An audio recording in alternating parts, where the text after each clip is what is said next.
everyone, welcome back to my YouTube channel. ಇವತ್ತಿನ ನಮ್ಮ ಪಯಣ ಹೊರಟಿರೋದು ಶಿವಮೊಗ್ಗ ಜಿಲ್ಲೆಯ ಸಕ್ರೆಬೈಲ್ಗೆ. ಸೊ ಇದು ಎಲಿಫೆಂಟ್ ಸ್ಯಾಂಕ್ಚುರಿ ಆಗಿದೆ. ಸೊ ನಾನು ಅಲ್ಲಿ ಆಗೋ ಎಕ್ಸ್ಪೀರಿಯನ್ಸ್ನ ನಿಮ್ಮ ಜೊತೆ ಶೇರ್ ಮಾಡ್ಕೊತಿದ್ದೀನಿ ಈ ವಿಡಿಯೋದಲ್ಲಿ. So full video Majestic bus ಸ್ಟ್ಯಾಂಡಲ್ಲಿ ಹೋಗಿ ನೋಡಿದರೆ ಜನ ನೋಡಿದ್ರೆ ಹೀಗೆ ತುಂಬಿಕೊಂಡಿದ್ರು. ಯಾಕೆಂದರೆ 26th ರಜಾ ಇರೋದ್ರಿಂದ ರಿಪಬ್ಲಿಕ್ ಡೇಗೆ ಫುಲ್ ಕಾಲಿಡೋಕ್ಕೂ ಕೂಡ ಜಾಗ ಇರಲಿಲ್ಲ, ಅಷ್ಟೊಂದು ಜನ ಇದ್ದರು.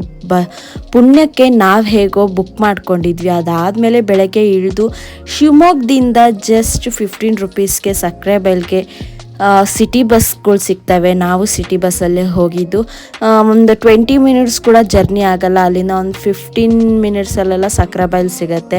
ಸೊ ಅವಾಗ ತಾನೇ ಆನೆಗಳನ್ನ ಕಾಡಿಂದ ಹೊರಗಡೆ ಕರ್ಕೊಬರ್ತಾಯಿದ್ರು. ಈ ಆನೆಗಳನ್ನ ಈ ಥರ ಕರ್ಕೊಬರ್ತಾಯಿದ್ರು. ಹಾಗೆ ಸಂಡೇ ಆಗಿರೋದ್ರಿಂದ ಸಿಕ್ಕಾಬಟ್ಟೆ ಕ್ರೌಡ್ ಇತ್ತು.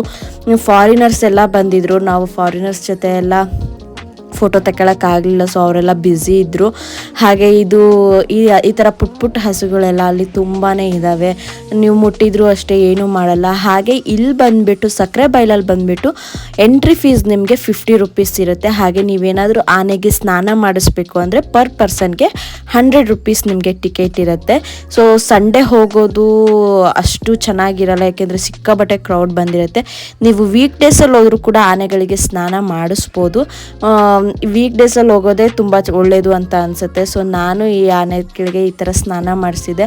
ಆನೆಗಳು ತುಂಬ ಫ್ರೆಂಡ್ಲಿ ಆಗಿರ್ತವೆ. ಮನುಷ್ಯರು ಮುಟ್ಟಿದ್ರೆ, ನಾವೆಲ್ಲ ಮುಟ್ಟಿದ್ರೆ ಏನೂ ಮಾಡಲ್ಲ, ಸುಮ್ಮನೆ ಆರಾಮಾಗಿ ಮಲಗ್ತವೆ. ನಮಗೆಲ್ಲ ಬ್ರಷ್ ಕೊಡ್ತಾರೆ, ನಾವೇ ಆನೆಗಳಿಗೆಲ್ಲ ಸ್ನಾನ ಮಾಡಿಸ್ಬೋದು. ಯಾರು ಮುಟ್ಟಿದ್ರು ಆನೆಗಳು ಏನೂ ಮಾಡಲ್ಲ. ಹಾಗೆ ಅಲ್ಲಿರೋ ಫಾರೆಸ್ಟ್ ಡಿಪಾರ್ಟ್ಮೆಂಟ್ ಅವರು ಅಷ್ಟೇ ತುಂಬ ಫ್ರೆಂಡ್ಲಿ ಆಗಿರ್ತಾರೆ. ಆನೆಗಳಿಗೆ ಪೋಸಸ್ನೆಲ್ಲ ಹೇಳ್ಕೊಟ್ಟಿದ್ದಾರೆ ಫೋಟೋ ತೆಗಿಯೋಕ್ಕೆಲ್ಲ ತುಂಬ ಚೆನ್ನಾಗಿ. ಈ ಆನೆ ಹೆಸರು ಬಂದುಬಿಟ್ಟು ಧ್ರುವ ಅಂತ ಅಂದ್ಬಿಟ್ಟು. ಈ ಆನೆ ವಯಸ್ಸು ಬಂದುಬಿಟ್ಟು ಬರೀ 2.5 ವರ್ಷ. ತುಂಬಾ ಕ್ಯೂಟ್ ಆನೆ ಇದು. ಇದಕ್ಕೆ ಸೆಲ್ಫಿಗೆ ಪೋಸ್ ಕೊಡು ಅಂದರೆ ಸಾಕು, ಸೊಂಡ್ಲು ಎತ್ಬಿಟ್ಟು ಪೋಸ್ ಕೊಡುತ್ತೆ. ಇದು ನನ್ನ ಗಂಡ ಅದಕ್ಕೆ ಸ್ನಾನ ಮಾಡಿಸ್ತಾ ಇದ್ರು. ಸುಮ್ಮನೆ ನಿಂತ್ಕೊಳ್ಳುತ್ತೆ, ಯಾರು ಏನೇ ಮಾಡಿದ್ರು ಅಷ್ಟೇ ಸುಮ್ಮನೆ ಇರುತ್ತೆ. ಹಾಗೆ ಈ ಆನೆ ಹೆಸರು ಬಂದುಬಿಟ್ಟು ಬಹದ್ದೂರ್ ಅಂತ. ಇದಕ್ಕೆ 39 ವರ್ಷ ಆಗಿದೆ. ಹಾಗೆ ಇದು ಈ ಥರ ನೀರು ತೆಗೆದ್ಬಿಟ್ಟು ಜನರ ಮೇಲೆಲ್ಲ ಎರಿಸ್ತಾ ಇತ್ತು. ಜನರುಗಳು ಎಲ್ಲರೂ ಅಷ್ಟೇ ತುಂಬ ಖುಷಿ ಪಡ್ತಾಯಿದ್ರು. ತುಂಬ ಚೆನ್ನಾಗಿ ಆಟ ಆಡ್ತಿದ್ರು. ತುಂಬ ಚೆನ್ನಾಗಿ ಆನೆಗಳನ್ನ ಪಳಗಿಸಿದ್ದಾರೆ. ಅಲ್ಲಿ ತುಂಬ ಫ್ರೆಂಡ್ಲಿ ಆಗಿದೆ. ಹಾಗೆ ನೀವು ನೋಡ್ಬೋದು ಅಲ್ಲಿ ಎಷ್ಟು ಕ್ರೌಡ್ ಇದೆ ಅಂತ ಅಂದ್ಬಿಟ್ಟು. ಭಾನುವಾರ ಹೋದರೆ ಇಷ್ಟು ಕ್ರೌಡ್ ಇರುತ್ತೆ. ನಿಮಗೆ ಬರೀ ಎಂಟ್ರಿ ಫೀಸ್ ತಗೊಂಡ್ರೆ ಆನೆಗಳಿಗೆ ಈ ಥರ ಮುಟ್ಟಕ್ಕಾಗಲಿ ಸ್ನಾನ ಮಾಡ್ಸೋಕ್ಕಾಗಲಿ ನಿಮಗೆ ಅವಕಾಶ ಇರಲ್ಲ. ನೀವು ಎಂಟ್ರಿ ಫೀಸ್ 50 ರೂಪೀಸ್ ಹಾಗೆ 100 ರೂಪೀಸ್ ಸಪ್ರೇಟಾಗಿ ಸ್ನಾನ ಮಾಡ್ಸೋಕ್ಕೆ ತಗೊಂಡ್ರೆ ಈ ಥರ ಆನೆಗಳನ್ನೆಲ್ಲ ಸ್ನಾನ ಮಾಡಿಸ್ಬೋದು. ಇದು ಅಲ್ಲಿರುವಂಥ ಅತಿ ದೊಡ್ಡ ಆನೆ, ಇದೇ ಹೈಯೆಸ್ಟ್ ವರ್ಷ ಇರೋ ಆನೆ. ಈ ಆನೆ ಬಂದುಬಿಟ್ಟು ಧನುಷ್ ಅಂತ. ಆ ಆನೆಗೆ ಬಂದುಬಿಟ್ಟು 1.5 ವರ್ಷ ಅಷ್ಟೇ. ಸೊ ಈ ಥರ ಇಷ್ಟು ದೊಡ್ಡ ಆನೆಗಳು ಇದ್ದಾವೆ. ಎಲ್ಲ ಆನೆಗಳಿಗೂ ಅಷ್ಟೇ ಬೆಳಗಿನ ಜಾವನೇ ಕರ್ಕೊಬಂದು ಸುಮಾರು 8:00ವರೆಗೆಲ್ಲ ಕರ್ಕೊಬಂದು ಸ್ನಾನ ಮಾಡಿಸ್ತಾರೆ. ಸ್ನಾನ ಮಾಡಿಸಿದ ಮೇಲೆ ಈ ಥರ ಇಲ್ಲಿ ಕಟ್ಟಾಕ್ತಾರೆ. ಇದಾದಮೇಲೆ 11:30 ತನಕ ಅದಕ್ಕೆಲ್ಲ ಮೇಯಿಸ್ಬಿಟ್ಟು ಮತ್ತೆ 11:00ವರೆಗೆ ಕಾಡಿಗೆ ಹೋಗಿ ಬಿಟ್ಟು ಬರ್ತಾರೆ. ಸೊ ನೀವು ಹೋಗೋದಿದ್ರೆ ಬೆಸ್ಟ್ ಟೈಮಿಂಗ್ಸ್ ಅಂದರೆ 8:30 ಒಳಗಡೆ ಹೋಗೋದು ಬೆಸ್ಟ್. ಯಾಕೆಂದರೆ ಆನೆಗಳನ್ನ ಸ್ನಾನ ಮಾಡಿಸ್ಬಿಟ್ಟು ಕರ್ಕೊಬಂದುಬಿಟ್ರೆ ಆಮೇಲೆ ನಿಮ್ಗೆ ಆನೆ ಸ್ನಾನ ಮಾಡ್ಸೋಕ್ಕೂ ಟಿಕೆಟ್ ಕೌಂಟ್ರು ಕೂಡ ನಿಮ್ಗೆ ಓಪನ್ ಇರಲ್ಲ. ಆನೆಗಳನ್ನ ಮುಟ್ಟೋಕ್ಕೂ ಕೂಡ ನಿಮ್ಗೆ ಆಗಲ್ಲ. ಈ ಥರನೇ ದೂರದಿಂದನೇ ನೋಡ್ಕೊಂಡು ಬರಬೇಕಾಗತ್ತೆ. ಹಾಗೆ ಇಲ್ಲಿ ನೋಡ್ತಿರೋ ಆನೆ ಅದೇ ನಾನು ಹೇಳಿದ್ನಲ್ಲ ಧ್ರುವ ಆನೆ ಅಂತ. ಆನೆಗೆ ಅವ್ರ ಮಾವುತ ಬಂದ್ಬಿಟ್ಟು ಪೋಸ್ ಕೊಡು, ಕೂಗು ಅಂತೆಲ್ಲ ಹೇಳ್ತಾ ಇದ್ರು. ಅದನ್ನ ನೋಡಿ ಆ ಥರ ಡ್ಯಾನ್ಸ್ ಎಲ್ಲ ಮಾಡ್ತಾ ಇರುತ್ತೆ. ಆಮೇಲೆ ಒಂದೇ ಕಾಲಲ್ಲಿ ನಿಂತ್ಕೊಂಡು ಈ ಥರ ಅವರಿಗೆ ನಮಸ್ಕಾರ ಮಾಡೋದು, ಕೋಲ್ ತಕ್ಕೊಡೋದು, ಈ ಥರ ಎಲ್ಲ ತುಂಬ ಚೆನ್ನಾಗಿ ಮಾಡ್ತಾ ಇತ್ತು. ಈ ಆನೆ ಬಂದ್ಬಿಟ್ಟು ಸಿಕ್ಕಾಪಟ್ಟೆ ನಾಟಿದೆ, ತುಂಬ ಪುಟ್ಟಾನೆ. ಅದಕ್ಕೆ ಮುಟ್ಟಿದ್ರು ಏನು ಮಾಡಲ್ಲ. ಈ ಹತ್ರ ಹೋಗಿ ಸೊಂಡ್ಲು ಮುಟ್ಟಿದ್ರು, ದಂತ ಮುಟ್ಟಿದ್ರು ಏನು ಮಾಡಲ್ಲ.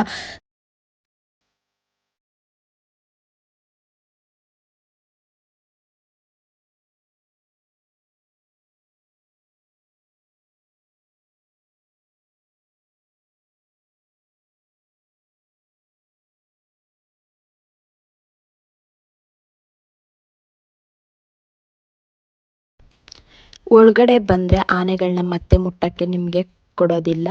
ಸೊ ಅದಾದಮೇಲೆ ನಿಮಗೆ ಪಕ್ಕದಲ್ಲಿ ಪಾರ್ಕ್ಸ್ ಇರುತ್ತೆ, ಕಿಡ್ಸ್ ಗಾರ್ಡನ್ ಇರುತ್ತೆ. ಸೊ ನೀವು ಅಲ್ಲಿ ನಿಮ್ಮ ಮಕ್ಕಳನ್ನ ಆಟ ಆಡಿಸ್ಬೋದು. ಹಾಗೆ ಕ್ಯಾಂಟೀನ್ ಫೆಸಿಲಿಟಿ ಇದೆ. ಅದೇ ರೀತಿ ಹೊರಗಡೆ ಬಂದ್ರಿ ಅಂದರೆ ನಿಮಗೆ ಫ್ರೂಟ್ ಸಲಾಡ್ಸ್ ಆಗಲಿ, ಎಳ್ನೀರು ಆಗಲಿ, ಹಾಗೆ ತಿಂಡಿಗಳಿಗೆ ಸುಮಾರು ಹೋಟೆಲ್ಸ್ ಕೂಡ ಇದೆ. ಹಾಗೆ ಸುಮಾರಷ್ಟು ಕ್ರಾಫ್ಟ್ಸ್ ಅಂತೆ ಅದು ಇದು ಎಲ್ಲವೂ ಸಿಗ್ತವೆ. ಜಸ್ಟ್ ಶಿವಮೊಗ್ಗದಿಂದ 15 ರುಪೀಸ್ ಅಷ್ಟೇ ಬಸ್ಸಸ್ಗಾದರೆ, ಸಿಟಿ ಬಸ್ಸಸ್ಗಾದರೆ. ಅದೇ ನೀವು ಆಟೋಗೆ ಬರ್ತೀವಿ ಅಂತ ಅಂದರೆ ನಿಮಗೆ ಪರ್ ಪರ್ಸನ್ 50 ರುಪೀಸ್ ತೊಗೋತಾರೆ ಅಷ್ಟೇ. ಸೊ ನನ್ನ ಮಗಳಂತೂ ಪಾರ್ಕಲ್ಲಿ ತುಂಬ ಚೆನ್ನಾಗಿ ಎಂಜಾಯ್ ಮಾಡಿದ್ಲು. ಅವಳಿಗಂತೂ ಎಲಿಫೆಂಟ್ಸ್ ಅಂದರೆ ಸಿಕ್ಕಾಬಟ್ಟೆ ಇಷ್ಟ. ತುಂಬ ಖುಷಿಯಾಗಿ ಎಂಜಾಯ್ ಮಾಡಿದ್ಲು. ನಿಮ್ಮ ಮಕ್ಕಳನ್ನು ಅಷ್ಟೇ ಕರ್ಕೊಂಡೋದ್ರೆ ಅವರು ಸಿಕ್ಕಾಬಟ್ಟೆ ಎಂಜಾಯ್ ಮಾಡ್ತಾರೆ ಅನ್ನೋದ್ರಲ್ಲಿ ಡೌಟೇ ಇರಲ್ಲ. ಬಟ್ ಏನಂದರೆ ಸಂಡೇಸ್ ಮಾತ್ರ ಹೋಗಬೇಡಿ, ವೀಕೆಂಡ್ಸ್ ಮಾತ್ರ ಹೋಗಲೇಬೇಡಿ. ವೀಕ್ ಡೇಸಲ್ಲಿ ಹೋದರೆ ಕೂಡ ನಿಮಗೆ ಆನೆಗಳಿಗೆ ಸ್ನಾನ ಮಾಡೋಕ್ಕೆ ಅವಕಾಶ ಇರುತ್ತೆ. ಬಟ್ ವೀಕೆಂಡ್ಸಲ್ಲಿ ಹೋದರೆ ನಿಮಗೆ ಸಿಕ್ಕಾಬಟ್ಟೆ ರಶ್ ಇರುತ್ತೆ, ನಿಮಗೇನು ಎಂಜಾಯ್ ಮಾಡೋಕ್ಕಾಗಲ್ಲ, ತುಂಬಾ ಕ್ರೌಡ್ ಇರುತ್ತೆ, ನಿಮಗೆ ಒಂಥರ ಪ್ರೈವಸಿ ಸಿಗಲ್ಲ, ಆ ಥರ ಆಗಿಬಿಡುತ್ತೆ. ಹಾಗೆ ಇಲ್ಲಿ ನೀವೇನಾದರೂ 12:30 ಆ ಥರ ಬಂದ್ರಿ ಅಂದರೆ ಖಂಡಿತ ಮೀನೂಟ ಮಾತ್ರ ಮಿಸ್ ಮಾಡ್ದಂಗೆ ಊಟ ಮಾಡ್ಕೊಂಡು ಹೋಗಿ. ಏಕೆಂದರೆ ಮೀನೂಟಕ್ಕೆ ಸಕ್ಕರೆ ಬೈಲಾಗಿರ್ಬೋದು, ಗಾಜನೂರು ಆಗಿರ್ಬೋದು ಸಿಕ್ಕಾಬಟ್ಟೆ ಫೇಮಸ್ಸು. ಟೇಸ್ಟ್ ಅಂತೂ ನೆಕ್ಸ್ಟ್ ಲೆವೆಲ್ ಇರುತ್ತೆ. ಸೊ ಸಿಕ್ಕಾಬಟ್ಟೆ ಫೇಮಸ್ಸು ಇಲ್ಲಿನ ಮೀನೂಟ. ನನಗಂತೂ ಸಿಕ್ಕಾಬಟ್ಟೆ ಇಷ್ಟ. ನೋಡಿದ್ರಲ್ಲ ಫ್ರೆಂಡ್ಸ್, ಇದಾಗಿತ್ತು ಇವತ್ತಿನ ವಿಡಿಯೋ. ನನ್ನ ವಿಡಿಯೋ ಇಷ್ಟ ಆಗಿದ್ದಲ್ಲಿ ಲೈಕ್ ಮಾಡಿ, ಶೇರ್ ಮಾಡಿ, ಹಾಗೆ ಸಬ್ಸ್ಕ್ರೈಬ್ ಮಾಡ್ಕೊಳ್ಳೋದನ್ನ ಮರಿಬೇಡಿ. Thank you.